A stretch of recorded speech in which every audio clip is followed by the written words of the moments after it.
All right, let's look at the homework 4.2, problem number 3.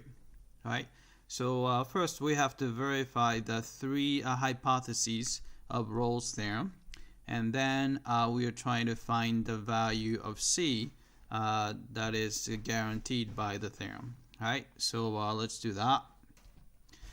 All right, so first condition is we have to make sure that the F is continuous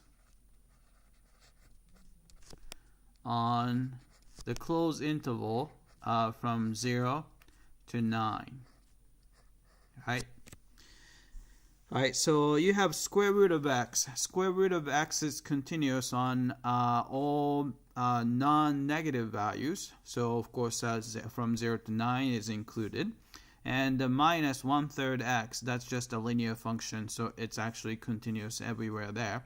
So we know that this function is continuous on all non-negative values. Right? So we have that and the 2. And f is differentiable. So we can find a derivative on open interval from 0 to 9. Right?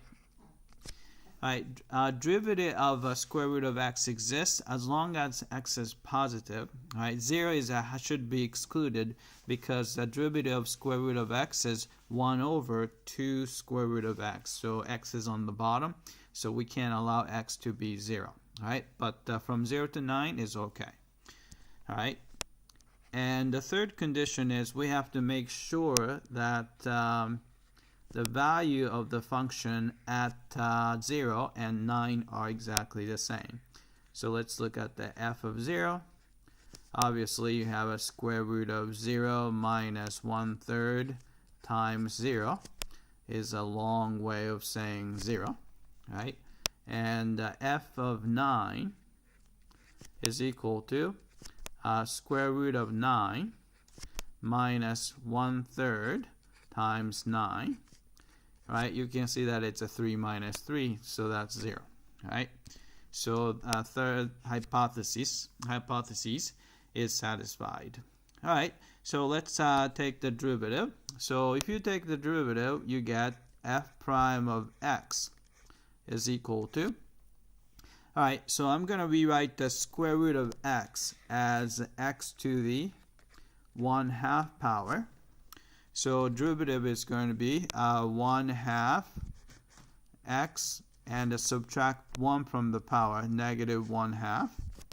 And the derivative of negative 1/3 x would be just negative 1/3. Right, so we have that. And I'm going to actually rewrite it so that we have 1 over 2 square root of x minus 1/3. Right? So if you're looking for c, f prime of c is going to be simply 1 over 2 square root of c minus 1/3. We want this value to be exactly equal to 0. All right? So let's solve this equation for c. All right?